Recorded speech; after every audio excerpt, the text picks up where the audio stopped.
Hi there team, and welcome back. If it is your first time here, my name's Travis and this is Digital Quickies. So little bite-sized chunks of information to make sure that your business online is at the top of the game and consistently growing. So today is a topic that we should have talked about a long time ago. We're going to talk about mobile traffic. One, why you need to be on mobile if you're not there, and two, how to kill it on one of these little bad boys. So first of all, let's kick it off. Let's start with the why.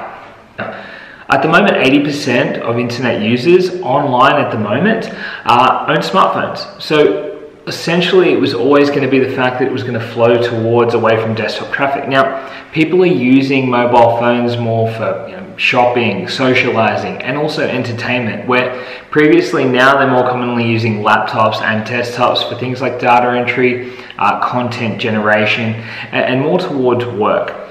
So as the world becomes more social media platforms are more leaning towards mobile app and also being mobile receptive, people are always going to want to communicate. Now, 50% of people wake up and the first thing that they do is grab their smartphone, which is absolutely crazy. It means that people are engaging consistently, and it also means for a marketer that it's pretty hard for a customer to escape your brand. And it's also pretty bad to hide on desktop when mobile is where people are searching. If your community is already on mobile, if you're not mobile effective right now, you're running behind. So let's bring you up to speed. So these are a few key concepts that you need to really focus on to make sure that you can get back in front of your community. So let's start with number one, a mobile optimized website. Now, why do I need a mobile optimized website? Well, apart from the technical aspect as far as being visible to Google, it's just polite to your customer base. Now, 57% of users will not recommend a business that does not have a mobile optimized website. So it is important, if not drastically important, that you have an optimized website purely and simply because it's the way people are engaging. Everyone is on the go. It's hard to catch someone these days. So making it easy for someone to find things like address, social media links, phone numbers to contact if you are a product that's on the move, you're going to make your consumer's life a lot easier. So that is the key factor to making sure, if not the main reason why you need a mobile optimized website. Now, step two.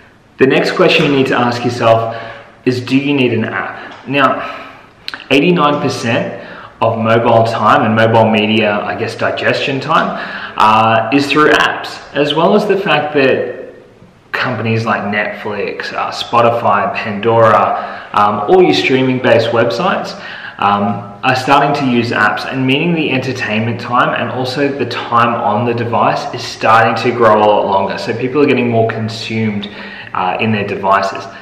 Now, as of next year, $36 billion will be spent on online gaming industry, and it's not consoles, it's not PC, it's actually app games that are actually winning that fight. So apps are becoming more important, and they're also becoming a way to build credibility in your brand and make people know that you're a real business.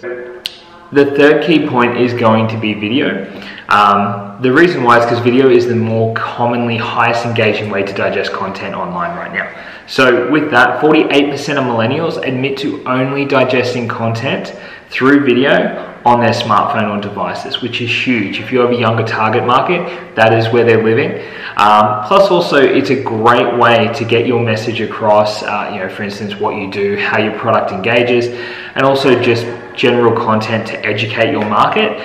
Video is the best way to communicate that, and that is the most important thing, is education to be able to give to your audience to make sure that they trust you and they're moving forward and spending more time with you on engagement.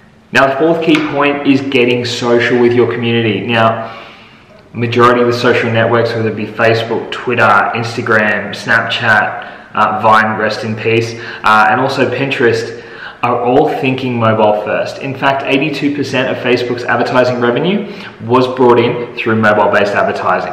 Only 32% of people engage with Facebook on their desktop computers. Now, you can probably relate to this. If you're sitting at a computer at work, majority of the time you'll reach for a device to connect. Even though you're sitting in front of desktop, possibly with a Facebook tab open, you'll engage through your device. It's just what we're starting to be more accustomed to. So making social media work for you is making social media mobile friendly. Email. Now, email is becoming more and more important these days. They forecast by 2018 that 8 out of 10 email users will only check emails on their smartphone. Now, if you do have a product or a service, you send emails to your database, especially if you send offers. They feel like offers digitally and also mobile are 10 times more redeemed than print. So if this is not a massive incentive to start connecting through email and also start connecting through mobile email, then I don't know what is. So email is going to be a massive player in moving towards mobile traffic and becoming 100% mobile active. I want to throw in this one as well, podcasts. Now this is something potentially that you want to look at. The reason why is because podcasts can go anywhere with you. You can engage with your community in a car, in an office, while they're working, while they're on multiple platforms as well. So it's not really cemented to the fact that you need 100% engagement for a podcast to be able to have a massive influence on your client's life. So unlike video, where you do need 3, 4, 5, 6 minutes worth of engagement or need to sit down, a podcast can come anywhere with you. So start having a look at podcasts. If you're an educational brand or product and you rely on connecting with a message, podcasts would definitely be the way to go. So I'd start looking down that track too. So that's been it for me today, guys. The key takeaways is always going to be, engage with your clients on mobile. That's where they are. So please just go to them. Don't expect to be able to pull your clients onto another platform, because consumers just have far too much power these days. Majority of money spent on digital advertising is spent on mobile, so you need to be there. And plus also, as far as recommendations, people are always going to recommend businesses that are a little bit more mobile friendly. So treat your clients well and make sure that you're giving them a great experience through mobile, and they'll return the favor. So this has been it today. If you liked today, please give it a big thumbs up, and also subscribe for more of these. And once again, stay curious, and I look forward to seeing you next time. Bye for now.